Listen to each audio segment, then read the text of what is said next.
So when you have that relationship where both are invested, you're looking at an employee not only that's going to be happy, but also an employee that is going to be there for a good amount of time, and also an employee that's going to be recruiting for you because they're now going to be saying, hey, I enjoy where I'm working. My employer really cares about me, and they care about the development of my career as well.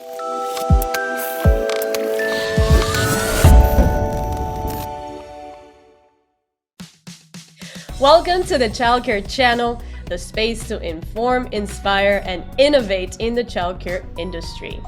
Today we have a wonderful guest who will share with us best practices for human resources in childcare. Her name is Katty Escobar, and she is a human resource professional with more than 11 years of HR experience in diverse industries such as hospitality, not-for-profit organizations, and most recently, the construction industry. She has led organizations with employee counts ranging from 50 all the way to 900 employees. In addition, she is also a certified speaker, trainer, and coach with a background in real estate investing, event management, and mentoring, and also coaching. Now, please help me in welcoming Miss Katty Escobar. Katty, how are you doing today? I'm doing great. How are you? Awesome. I'm so excited to have you here. You know, we at the channel, we like to have thought leaders and people from different industries, not necessarily within childcare, to bring in some fresh perspective. So I'm really looking forward to hearing from you. Yes, thank you so much for having me. Yes, my pleasure. So Katty, as an HR professional, we're going to get into a little bit of your background and everything, but for those people who have perhaps a very, very small business and haven't yet had a need for even a human resources position in itself, could you just give us a brief overview as to what the human resources position itself is and what are some of the benefits of having one to begin with? Well, I think that the benefit of having a human resources professional on board is huge. And obviously, there are organizations that are small, but they can truly benefit from it because I say that HR does everything. They have to be your cheerleader, they have to be your attorney, they have to be your doctor, they have to be your coach. They really encompass so much, but they're really ensuring that the workplace is a healthy work environment, that you're building a culture where candidates that you work so hard for to attract actually stay on board. They produce exceptional results based on their satisfaction on their job. And to that also, they help them also develop their careers. There's many administrative aspects of it, like benefits and corrective actions and performance reviews, and the list goes on. But at the end of the day, it's truly to make a work environment that is satisfactory for the employee. That's actually a very, very relevant point, especially in this date and time, because in the childcare industry right now, we are undergoing a bit of a huge transformation. It's an industry that has been broken for a long, long time. And now finally, the government has started to take some measures to start correcting that. But one of the big areas of childcare that is suffering right now is the staffing side. And what's happening is that a lot of the staff that in childcare, it's about a minimum wage or maybe a little bit higher than that. And it's not traditionally an industry that has very high salaries for staff. And so what's happening is that companies like big companies like Amazon, some fast food chains and places like that are actually offering higher wages than what childcare centers typically offered. Obviously, this is starting to change, but I think that you mentioned company culture and building an environment where you know all employees feel empowered and safe to work. So tell us a little bit about, in your experience with all of the different types of industries that you've worked into, what can we look at in order to create that beautiful culture where employees just can't wait to come to work? Yeah, so it is in fact true, right, that we're seeing this a short staffing issue, not only among the childcare industry, but amongst every industry. We're seeing it more and more every day. So it's quite easy to get a job nowadays. However, where it starts is at the interview. You know, when you're attracting a candidate, you want to ensure that they're not chasing the dollar.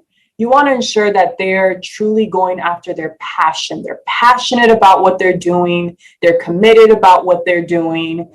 And when you have an individual that you're attracting like that, that's a high value individual, right? You don't really want people that are going to be a part of your team that are going to be after the dollar, right? Because once the benefits or the perks that you can provide for your team isn't there, then you're going to see a group of people leave. So that would be the first thing that I would look at when I'm looking for candidates and really attracting a high value candidate.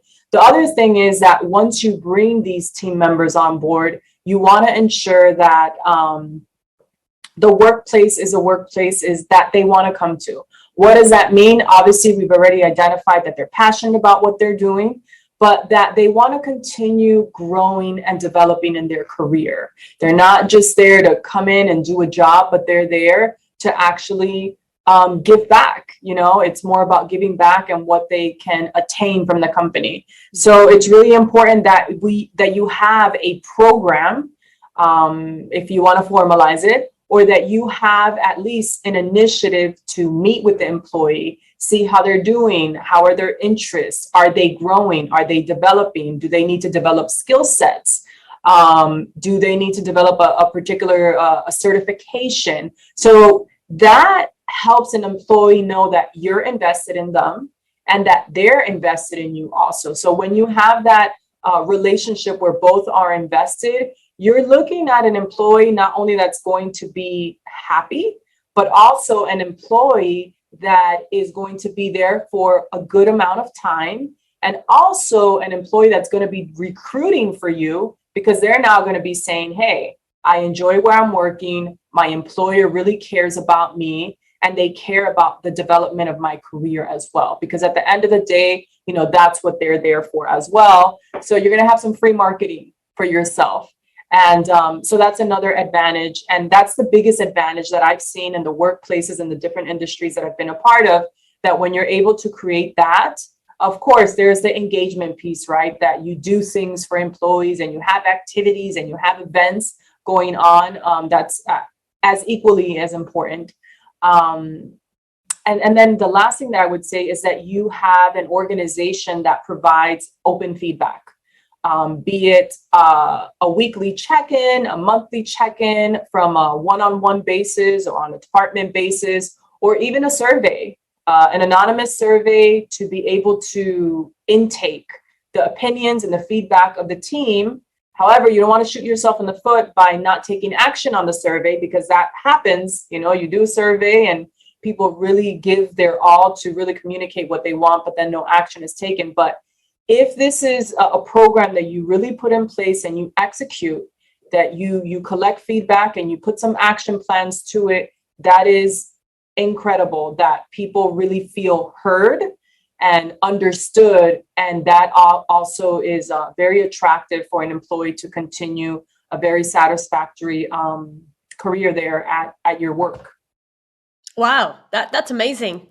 You have shared with us an amazing series of steps to consider if you want to actually create the next level of culture in a company, particularly in your childcare center, if you have one or multiple centers. I love what you said about, you know, and you touched a lot on the piece of happy employees, having retention.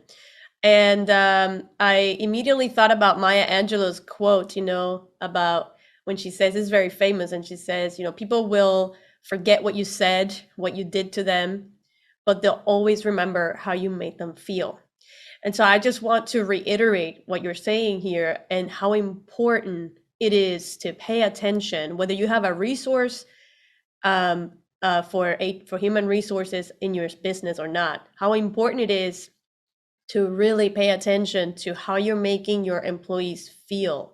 A lot of times people will take a pay cut, and Kathy, you can tell me if you've seen this in your experience. A lot of times people will take a pay cut and go somewhere where they feel more welcome, where they feel that the company's invested in them, than stay in a place that they're making more money and not feeling those things.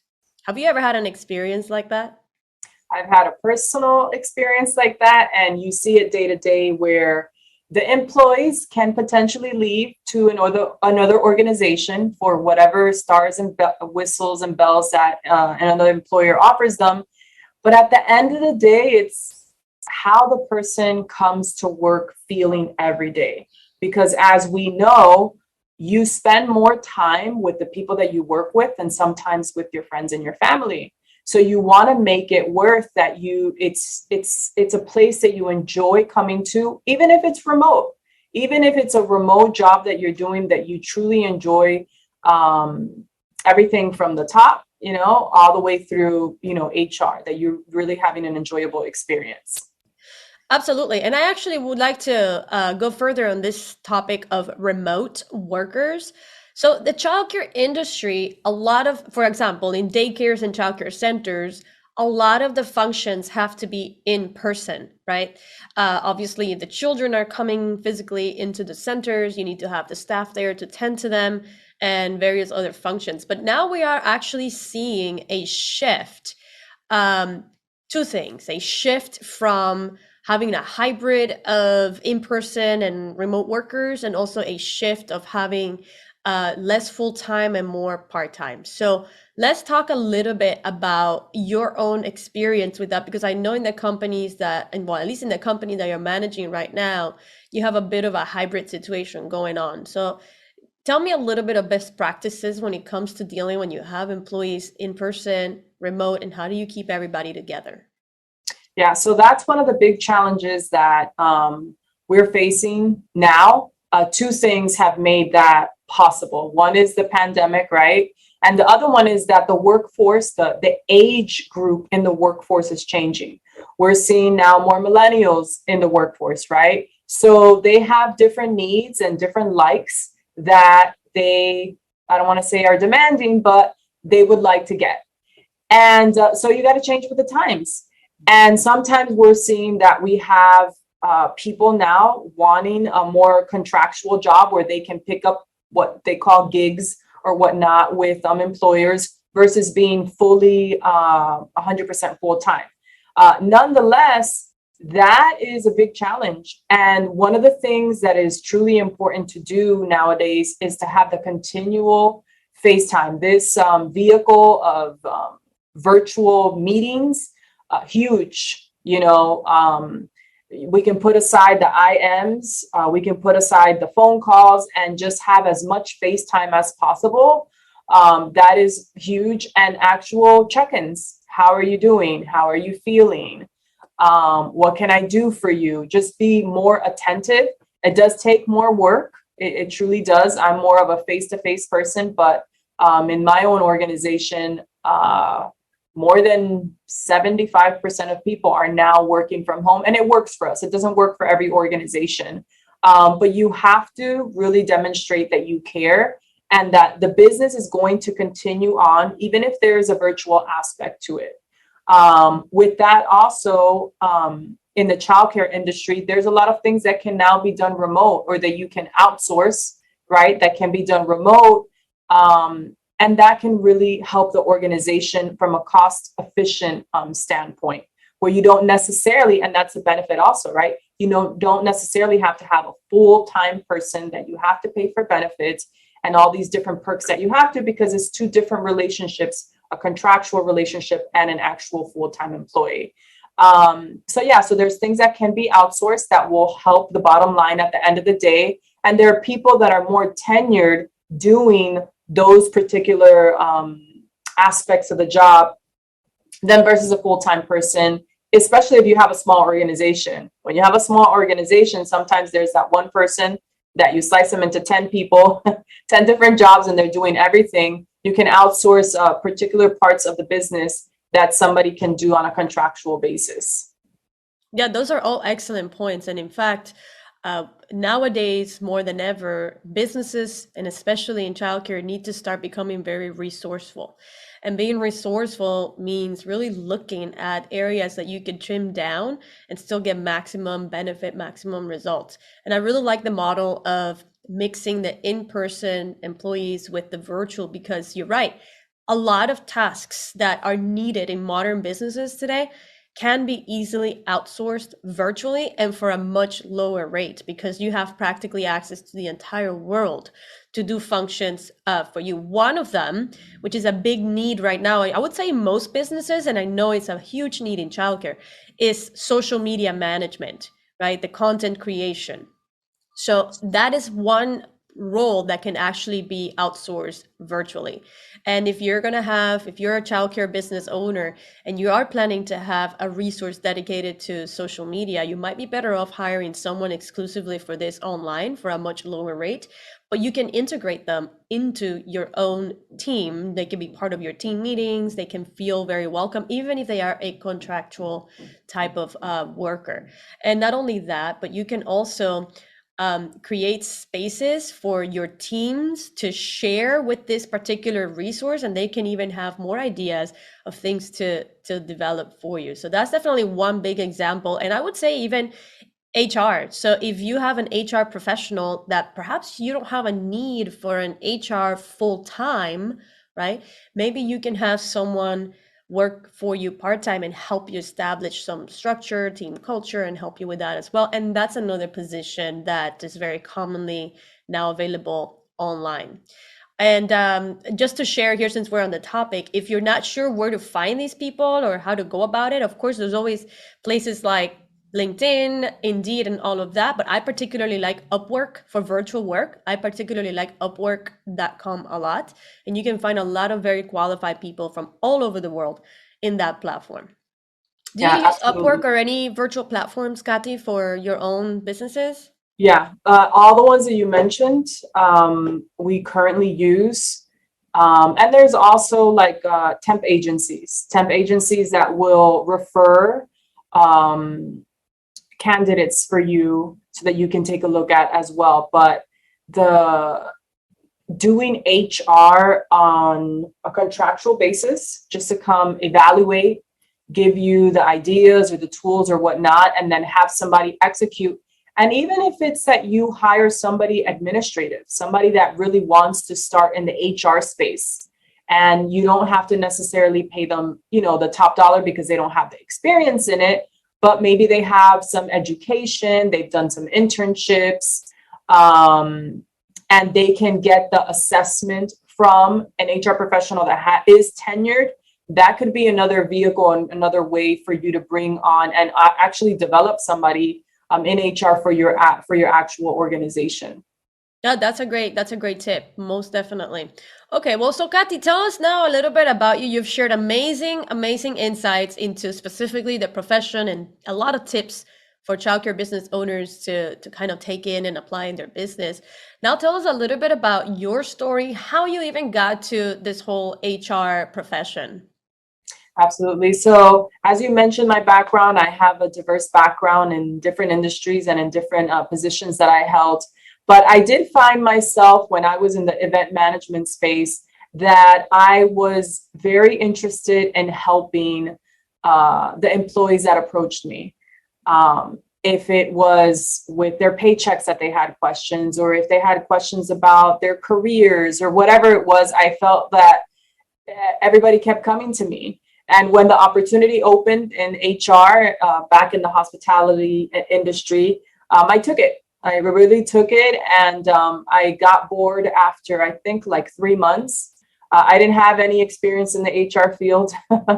And I was like, give me more. And I kept saying that. And it's been 11 years plus where I'm like, give me more.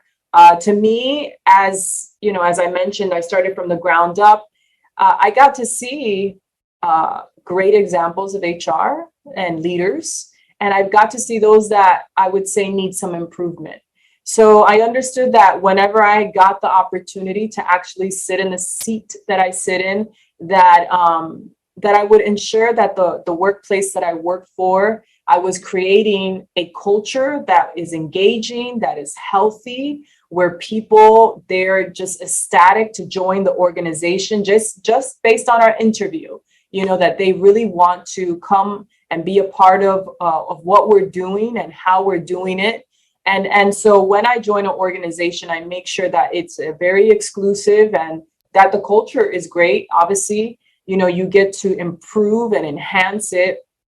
But yeah, where people get to develop their careers and they really enjoy coming to work. So that's my mission, to make sure that everybody is having a great time, having fun. It's really important to have fun while you work, enjoy what you work in and enjoy the people that you work in, and that you can go home, and that you're at peace, that that you can come back every day and put in your time and really just have an enjoyable workplace. For me, it's really important. And it's also really important for me that when our team does go through crisis or difficult moments, because life happens, that they know that they are coming to a workplace that can support them, that can listen to them, that hears them, that we can make changes happen at the same time in the organization. So I truly look at it more as a family. It doesn't matter if the organization is hundreds of employees or if it's a small company of 50 people. But that at the end of the day, they understand that this is a different HR sitting in this chair. It's not your same HR person, but it's somebody that's a part of your team that you can truly count with. I love that. I love that. And this brings me to a question as you were sharing. What has been your biggest HR fail or leadership fail, if you will, in your professional career? Oh, that's a hard question, right? Because nobody wants to say what their failures are. I have to think about that one. That's what everybody says. I have to think about that one. If not yours specifically, in organizations that you have been a part of. I would say that as a professional, you do your best to give consulting or advising. You do have a lot of decision power making, if we want to write that off as a word there. It's a very delicate position because there's so many people depending on it. We don't have an employee, we have families depending on the decisions that HR makes. And they're not the sole decision maker, but sometimes when you're advising and you're coaching leaders, because that was your question, sometimes they don't execute and they don't take the information. And sometimes you have to move on. If you are doing your best for an organization, it's hard for the person to stay around. Staying around would be myself, right? If the organization is no longer saying what it says it's going to do, putting the employee first, and you can demoralize yourself if you stay around longer than you're supposed to when an organization, and I think that has happened to me, where I kind of stay around longer, and it's not good for that professional. So whenever it's time to move on, there's seasons in our profession with organizations, you need to move on. You truly need to do yourself that favor and move on and bow and keep on going with the organizations that want to thrive and the organizations that want to move on and they truly want to implement things. And it's hard. It's hard for organizations that may have been doing things a certain way to do them differently. But that's why that's why the top companies stay top companies, right? We don't know about Blockbuster anymore because, if you're not innovating, if you're not changing, then you're going to be obsolete. And so that's why we do know about Netflix, right? So in the same space, if a leader is just so stuck in their ways or a professional to stay with an organization, and it's going to happen and it's going to work, again, you'll be the blockbuster. So you need to know when it's time to bow down, give your best, and then continue moving on with organizations that do know how to do that. 100%. Those are some great life stories there. Okay, Katty, so you have been so amazing all of this time, sharing a lot. I'm going to go back to this interview and take some notes myself. We like to play something here at the channel that we call 3 in a beat to close the segment. And so it consists of me asking you 3 questions that you answer in 1 sentence or 1 word. Okay. You up for playing that? Yes. Now I'm scared. All right, it's actually really fun. It's one of my favorite parts of the show. Okay, but everybody, if you are listening, this has been an amazing interview with Katty. She has shared so many nuggets, practical nuggets that you can apply to your own childcare business, especially whether you have 1 center or whether you have multiple centers. Actually, Katty, before we get into our 3 in a beat, there's one important question that I didn't ask you. And this pertains to particularly when the childcare business is scaling. At what point would you say a center or multi-site needs to hire an HR professional if they don't have one? All right. So small businesses, as we know, they will try to make one individual do 10 different jobs, which is good. You need to bootstrap, right? So what I would say is that, as I shared, HR has so many different functions and responsibilities, and you need to really evaluate what your priority is as a business owner or as the manager of the organization. And if it is, in fact, that the person that is taking on these HR responsibilities is also going to be doing all these other jobs, and the priority is, a successful workplace culture, developing careers, the truth of the matter is that that person cannot do it, or maybe it's you. Maybe it's you can't do it. You should really consider, even if it's on a contractual basis, even if it's an entry-level HR person, get someone in to do HR for you. That's what I would say, because at the end of the day, somebody that's doing 10 different positions at the same time, or 3 different positions, is not going to be effective. And we want to be truly effective. Yeah, that's a really great point. And so to summarize here, it doesn't matter whether you have 50 employees, 500 or 10. What matters is, when it comes to the operations, how are you managing the different aspects of the business, and at what point does it become too much for one resource? So that's actually a really good point. Thank you for sharing that. All right, so here we are. We are getting ready for our 3 in a beat. So Katty, are you ready for these questions? I am ready.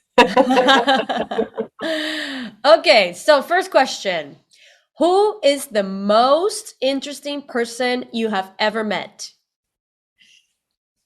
Interesting person I've ever met. My mother. That's a good one. All right, great. So second question. What is the most useful or impactful advice you've ever received? To do everything with integrity. That's big. I like that. All right, and then final fun question. If you could only eat one thing for the rest of your life, one thing, that's all you get for the rest of your life, what would it be? Pizza. We'll make sure it has vegetables and it has meat. It has dairy, so it's kind of balanced. I love it. All right, well, Miss Katty, we have reached the end of our interview. Before we say goodbye, is there anything, final words that you would like to share? I would just say that if you've been granted the opportunity to be in the HR space, or as a full-time contractual or even as a responsibility to understand that you're making an impact in families, and whatever you can do for that workforce or for that employer, it's going to have a resounding impact every day that they're with you, and even beyond that. So just to take it with fun, with excellence, with integrity, and just put your best foot forward. I love it. Well, you're watching us. If you have liked this interview, if you have found something of value, please show some love to the channel by liking, subscribing, and sharing it with other people that you think this could be useful for. Katty, you have been amazing. Thank you so much for all of your time and your wisdom. And we'll hope to see you back at the channel soon. Thank you so much. Bye, everybody. Bye-bye.